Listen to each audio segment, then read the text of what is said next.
I'll have to say with you, after living 10 years as a celibate monk in a cloistered monastery in Hawaii, this would probably be the most important thing I could ever share with you, understanding how the mind works. All day we allow people and things around us to dictate where our awareness goes in our mind. And because they dictate where our awareness goes, that's where our energy flows as well. And where our energy flows is what manifests in our life. So really the goal in life is not really to control your mind, but rather to control where your awareness is going within your mind. So life is a manifestation of where you direct your energy. It truly is. If I took a watering can and I watered a garden bed, would the weeds grow or the flowers grow? Both, right? Water has no ability to discriminate between the weeds and the flowers. Whatever I water starts to grow. Energy is the same way as well. If I took energy and I invested it into something negative, it will grow and become more negative. If I took energy, invested it into something positive, it will grow and become more positive. Energy has no ability to discriminate between what's positive and what's negative. Whatever you invest energy into starts to grow and manifest in your life. Right now, you're the sum total of where you've been investing your energy throughout your entire life. So the goal really in life is to figure out what it is you want, right? What's your purpose in life, who and what's important in your life, and be able to direct energy towards that so that you can manifest that in your life. So where do we begin with this? We begin by understanding how the mind works. From a monk's perspective of understanding the monk and experience of a monk's perspective of understanding the mind and experience of the mind, and my perspective and my experience of the mind, there are two things we need to understand: awareness and the mind. Let's define what they are. Let's define awareness as a glowing ball of light. So imagine an orb, a glowing ball of light that can float around. Let's call that awareness and put that aside. Now let's define the mind. Let's define the mind as a vast space with many different areas within it. One area of the mind is angry, hatred, jealousy, joy, happiness, sex, food, art, science, technology, a whole bunch of different things, right? Your awareness, that ball of light, can actually move to any area of the mind you want it to go to. So if your awareness, this glowing ball of light, goes to the happy area of the mind, it lights up that particular area of the mind.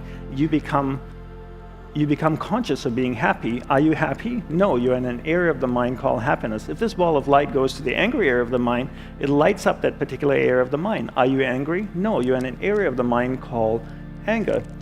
And by using your willpower and your powers of concentration, you can actually take your awareness, this ball of light, to any area of the mind that you want to go to. And here's the most important part.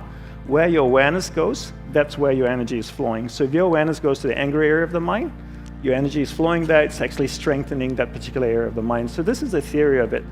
One is there's a clear separation between awareness and the mind, two completely different things. Second is you can actually take your awareness and move it to any area of the mind you want it to go to. All day we allow people and things around us to dictate where our awareness goes in our mind. And this happens all day, right? All day we allow people and things to dictate where our awareness goes. And because they dictate where our awareness goes, that's where our energy flows as well. And where our energy flows is what manifests in our life. So really the goal in life is not really to control your mind, but rather to control where your awareness is going within your mind. So don't control your mind, control where your awareness goes within your mind. How do we do that? We do that by learning how. So your spiritual practice or your homework for taking away is to control where your awareness goes in your mind throughout the day, and that's really it. How do we do this? We learn the fine art of concentration. First, let's define what concentration is. I define concentration as the ability to keep your awareness on one thing for an extended period of time. Most people can't concentrate for two reasons. One is they've never been taught how to concentrate. Second is they never practice concentration. How many of you growing up here in school had classes on concentration every single day, the same way you had classes on geography, on math, and science? I travel all around the world and I ask this question and nobody puts their hand up. You get told to concentrate, but you never get taught how to do it. And then if you want to be good at something, you have to practice it. If you want to be really good at concentration, you need to practice it all day.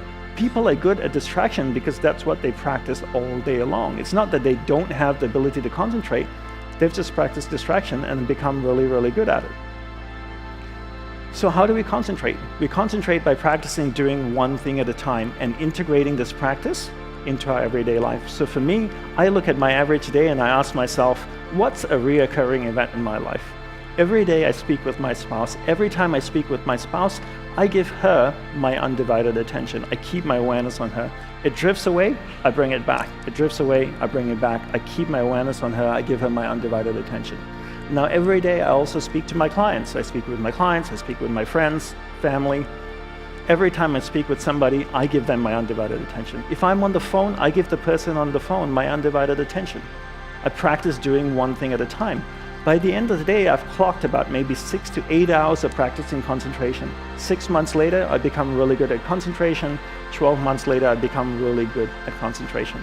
The best way to become good at something is to take a tool and insert it into a reoccurring event in your life.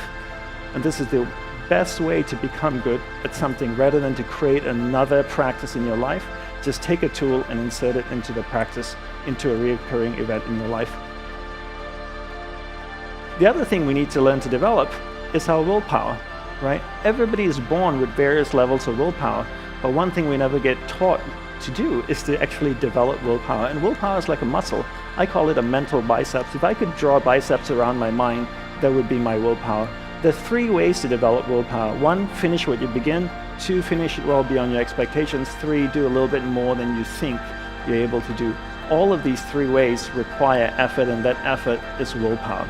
Right? So how do I develop willpower? I take these 3 methods and I apply it to things that reoccur in my life. What's something that reoccurs in my life every day? Every day I sleep. What a great opportunity to develop willpower. Before I go to sleep, I floss, I brush my teeth, put on my pajamas, I go to sleep. When I wake up in the morning, I finish the process of sleep. How do I finish the process of sleep? I make the bed every day. So every day I wake up in the morning, I make the bed. What's something else that I do every day? Every day I have breakfast. If I have time to make breakfast, I have time to eat breakfast, then I have time to do the breakfast dish and put it away, right? So I finish the process that I begin. And I bring this into everything that I do. Then throughout the day, I develop willpower. The more I practice this, the better I get. Now I have tremendous amount of willpower. After 6 months, I've developed a lot of willpower. Every time my awareness drifts away, I use that mental muscle, that willpower, to bring my awareness back. Then I use the powers of concentration that I've developed to hold my awareness on what I'm focused on. And because I'm focusing on that, where my awareness goes, energy flows, and now my energy is flowing towards what I want. That starts to manifest in my life. That's why it's so important, firstly, to understand there's a separation between awareness and the mind, 2 completely different things. You control where your awareness goes, you control where your energy is flowing, and you control what's manifesting in your life. And you use your powers of concentration and your willpower to hold your awareness on the priorities in your life.